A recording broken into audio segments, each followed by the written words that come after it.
নমস্কার বন্ধুরা, আমি সুমন। আবার চলে এলাম আজকে নতুন একটি চাকরির সন্ধান নিয়ে, যেটি একটি খুব ভালো চাকরি যাকে বলে। তো ভারতীয় ডাক বিভাগে অর্থাৎ পোস্ট অফিসের পোস্টমাস্টার, অ্যাসিস্ট্যান্ট পোস্টমাস্টার এবং পিয়ন পদে চাকরি। এই চাকরির জন্য কিন্তু সেরকমভাবে কোনো পরীক্ষা হয় না।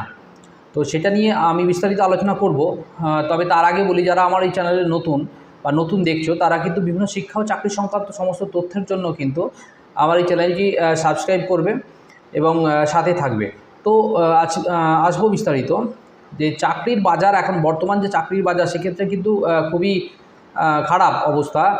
আমরা দেখতে পাচ্ছি যে পশ্চিমবঙ্গ থেকে বিভিন্ন চাকরি প্রার্থীরা বিভিন্ন জেলা, বিভিন্ন স্টেটে যে পরীক্ষা দিতে যাচ্ছে, তো সেক্ষেত্রে আমরা তাদের করুণ দশা আমরা কিন্তু দেখতে পাচ্ছি। তো আমি আজকে যেটা আলোচনা করব, এটা পশ্চিমবঙ্গের একটি বড় চাকরি যাকে বলে, ইন্ডিয়ান পোস্ট অর্থাৎ ভারতীয় ডাক বিভাগে কিন্তু প্রায় 4,000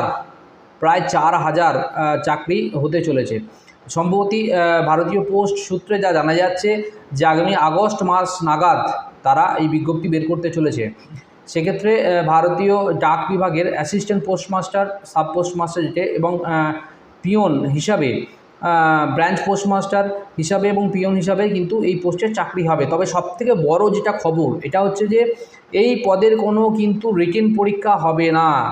এই পদের যোগ্যতা হচ্ছে মাধ্যমিকের নাম্বারের বেসিসেই কিন্তু এই পদে রিক্রুটমেন্ট হয়। অর্থাৎ যখন ইন্ডিয়ান পোস্টের এই বিজ্ঞপ্তি বেরোবে, তখন কিন্তু যারা আগ্রহী প্রার্থী এবং মাধ্যমিকের যাদের নাম্বার বেশি আছে, সেই ছাত্রছাত্রীরা কিন্তু আবেদন করতে পারবে।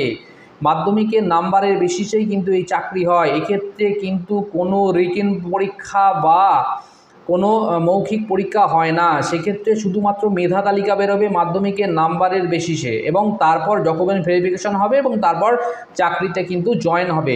অর্থাৎ প্রথমে রেজিস্ট্রেশন করতে হবে অনলাইনে। ইন্ডিয়ান যে পোস্ট, সেই পোস্টের যে ওয়েবসাইট, সেখানে গিয়ে কিন্তু রেজিস্ট্রেশন করতে হবে। রেজিস্ট্রেশন করার পর সমস্ত তথ্য দিয়ে কিন্তু ফর্ম ফিল আপ করতে হবে, এবং সেক্ষেত্রে মাধ্যমিকের যে যোগ্যতা আছে, সেই যোগ্যতায় কিন্তু এটা এর ওপর মাধ্যমিকের যোগ্যতাই লাগে। আর আদার্স যদি কোনো যোগ্যতা, এডুকেশন কোয়ালিফিকেশান বা কম্পিউটার যোগ্যতা থাকে, সেক্ষেত্রে তোমরা দিতেই পারো। তবে কিন্তু এই চাকরির যে মেধা তালিকা বেরোয়, এই চাকরি মেধা তালিকা শুধুমাত্র মাধ্যমিকের নাম্বারের বেসিসে কিন্তু হয়। অর্থাৎ আমি আবার বলছি যে কোনো কিন্তু রিটেন পরীক্ষা বা পার্সোনালিটি টেস্ট কিচ্ছু হয় না, শুধুমাত্র মাধ্যমিকের নাম্বারের বেসিসেই কিন্তু এই ইন্ডিয়ান পোস্টের ব্রাঞ্চ পোস্টমাস্টার এবং পিয়ন ইত্যাদি পোস্টে কিন্তু আবেদন হয়। অর্থাৎ যাদের মাধ্যমিকের নাম্বার বেশি, সেই অনুযায়ী কিন্তু মেধা তালিকা বেরোয়। এরপর কিন্তু ডকুমেন্ট ভেরিফিকেশন হয় এবং তারপরেই কিন্তু নিয়োগ হয়। অর্থাৎ ভারতীয় ডাক বিভাগে যারা চাকরি করতে ইচ্ছুক, ব্রাঞ্চ পোস্টমাস্টার এবং পিয়ন পদে যারা চাকরি করতে ইচ্ছুক, তাদের কাছে এটি কিন্তু সুবর্ণ সুযোগ। আগামী আগস্ট 2024 নাগাদ কিন্তু এই পোস্টের বিজ্ঞপ্তি বেরোতে চলেছে, এবং এই পরীক্ষা যোগ্যতা হচ্ছে মাধ্যমিক পাস।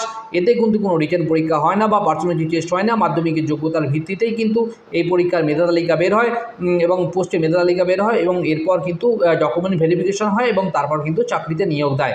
এবং এটা কিন্তু একটি খুব ভালো চাকরি। পরবর্তীকালে কিন্তু প্রমোশনের কিন্তু ভালো সুযোগ আছে, এবং চাকরি প্রার্থীদের ক্ষেত্রে একটা সেন্ট্রাল গভর্নমেন্টের চাকরি। আমি আবার বলছি, এটা কিন্তু ভারতীয় পোস্টের চাকরি, মানে কিন্তু কেন্দ্রীয় সরকারের চাকরি। এক্ষেত্রে কিন্তু উন্নতির খুব তাড়াতাড়ি উন্নতির কিন্তু সুযোগ সুবিধা থাকছে। তো বন্ধুরা, আজকে এই পর্যন্তই। আবার আসবো নতুন ভিডিও নিয়ে, পরবর্তী কোনো গুরুত্বপূর্ণ ভিডিও নিয়ে। সঙ্গে থাকুন, দেখতে থাকুন আমার ইউটিউব চ্যানেল। নমস্কার।